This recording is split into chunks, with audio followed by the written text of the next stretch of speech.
என்ன skin care tips நம்ம பண்ணலாம் டு ப்ரிசர்வ் our skin ன்னு தான் பார்க்க போகிறோம் இன்னைக்கு. ஸோ சன்ஸ்க்ரீனை பார்த்தீங்கன்னா always choose a broad spectrum sunscreen. அதாவது UVA அண்ட் UVB லைட் ரெண்டுத்தையுமே வந்து பிளாக் பண்ணுற அளவுக்கு இருக்கணும். சன் ப்ரொடெக்ஷன் ஃபேக்டர் வந்து பார்த்தீங்கன்னா இப்போ 100 150 அப்படின்னு எங்கேயோலாம் போயிடுச்சு. அதெல்லாம் இல்லாமல் ஒரு SPF 30 sunscreen is more then enough. Maximum சில பேர்ன் ஆகுது வெளியே போனால் இல்லை ரொம்ப இரிட்டேஷன் ஆகிற அளவுக்கு ஒரு கெப்பாசிட்டி இருக்கிற ஸ்கின்னா SPF 50 வரைக்கும் யூஸ் பண்ணிக்கலாம் போகிறோம். See, more than an ideal sunscreen, நீங்கள் எந்த சன்ஸ்க்ரீன் யூஸ் பண்ணுவீங்களோ அதை சூஸ் பண்ணுங்கள். பிகாஸ் வெறும் ஐடியலாக இருந்து SPF 100 150 இருந்து பெரிய யூஸ் ஒன்றும் கிடையாது. ஏன்னா நம்ம அதை ஃபஸ்ட்டு யூஸ் பண்ணணும், அதுதான் more important. 15 to 30 minutes before going out into the sun and 15 to 30 minutes after going out into the sun நீங்கள் இன்னொரு வாட்டி சன்ஸ்க்ரீனை ரிப்பீட் பண்ணுறது பெட்டர் உங்களுக்கு. ஸோ சன்ஸ்க்ரீனை தவிர வேறு என்ன இன்னொரு இம்பார்ட்டன்ட் பாயிண்ட் பார்த்தீங்கன்னா மாய்ஸ்சரைசர். அதாவது உங்களுக்கு வெயில் காலத்துலேயும் மாய்ஸ்சரைசர் தேவையா அப்படின்ட்டு தான் நிறைய பேர் கேட்பாங்க. ஏற்கனவே ஸ்வெட்டிங் இருக்குமே மேடம் எதுக்கு இது அப்படின்ட்டு. So moisturiser is very important in any season. நீங்கள் சம்மரில் என்ன பண்ணலான்னா ஒரு ஜெல் பேஸ்ட் மாய்ஸ்சரைசர் இல்லை வாட்டர் பேஸ்ட் மாய்ஸ்சரைசராக சூஸ் பண்ணிங்கன்னா it is going to be very light on the skin. So இது தவிர வந்து நம்ம மிஸ் பண்ணுற பாயிண்ட்ஸ் என்ன அப்பார்ட் ஃப்ரம் சன்ஸ்க்ரீன் அண்ட் மாய்ஸ்சரைசர்னா lip care and hair care தான். லிப்ஸை பொறுத்த வரைக்கும் வந்து சூஸ் அ லிப் பாம். அதுலேயுமே ஒரு சன் ப்ரொடெக்ஷன் ஃபேக்டர் இருக்கிற அளவுக்கு ஒரு லிப் பாம் சூஸ் பண்ணிக்கோங்க. மினிமம் SPF 15 இருக்கணும். அண்ட் மாய்ஸ்சரைசர் இருக்கிற ஒரு லிப் பாமாக சூஸ் பண்ணிக்கோங்க. ஏன்னா லிப்ஸுமே பார்த்தீங்கன்னா ரொம்ப ஒரு சென்சிட்டிவ் ஏரியா, சன் எக்ஸ்போஷர் நிறைய அது இருக்கும்போது லிப்ஸுமே வந்து அஃபெக்ட் ஆகிற சான்ஸ் இருக்குது. ஹேர் பொறுத்த வரைக்கும் வந்து உங்களுக்கு அப்ராட்லாம் வந்து நிறைய ஹேர் ஸ்ப்ரேஸ் அதுலேயே வந்து உங்களுக்கு சன்ஸ்க்ரீன் ஹேர் சன்ஸ்க்ரீன்னே தனியாக இருக்குது.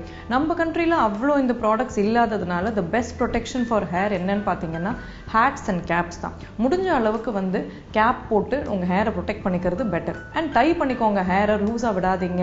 அண்ட் நீங்கள் பைக்கில் போகிறீங்கும் போது அந்த காற்று அடிக்கும் போது உங்களுக்கு ஹேருக்கு நிறைய டேமேஜ், சன்னும் அதிகமாக வரும்போது ரொம்பவே ஹேர் டேமேஜ் அதிகமாக இருக்கும். ஸோ இது தவிர நம்ம இப்போ கேப்ஸ் அண்ட் ஹேட்ஸ்னு பேசும்போது ரொம்ப இம்பார்ட்டண்ட் இன்னொன்று என்னென்னு பார்த்தீங்கன்னா உங்களுக்கு வந்து என்ன மாதிரி க்ளோதிங் யூஸ் பண்ணலாம் சம்மரில். க்ளோதிங்னு பார்த்தா பெஸ்ட்டு நம்மளை ப்ரொடெக்ட் பண்ணிக்கிறதுக்குன்னா காட்டன் இஸ் த பெஸ்ட். அதுவும் இல்லாமல் அன்பிளீச்ட் காட்டன் க்ளோத்ஸ் வந்து பெஸ்ட். உங்களுக்கு அந்த வீவே வந்து திக்காக வீவ் பண்ணது, அதாவது மெலிசாக இல்லாமல் கொஞ்சம் திக்காக வீவ் பண்ண க்ளோஸாக வீவ் ஆகிற கிளாத் வந்து உங்களுக்கு பெட்டராக இருக்கும், சன்லைட் உள்ளே விடாது. ரெண்டாவது வந்து டார்க்கர் கலர்ஸ் யூஸ் பண்ணும்போது அந்த துணி அந்த சன்லைட்டை அப்சார்ப் பண்ணி நம்ம ஸ்கின்னுக்கு வரதை தவிர்த்துரும். ஸோ இந்த மாதிரி க்ளோத்ஸ் சூஸ் பண்ணிவிட்டு ஃபுல் ப்ரொடெக்டட் க்ளோதிங்கோடு வெளியே போங்க, எஸ்பெஷலி ஃபார் சில்ட்ரன். ஸோ குழந்தைங்களை பொறுத்த வரைக்கும் ரிசர்ச் என்ன காட்டுதுன்னா உங்களுக்கு அவங்க 18 வயசுக்குள்ளேயே ஃபஸ்ட்டு 18 இயர்ஸ் ஆஃப் லைஃப்குள்ளேயே நம்மளுக்கு full amount of sun exposure முடிஞ்சு போயிடுது, நம்ம லைஃப் டைமோட மேக்ஸிமம் சன் எக்ஸ்போஷர்.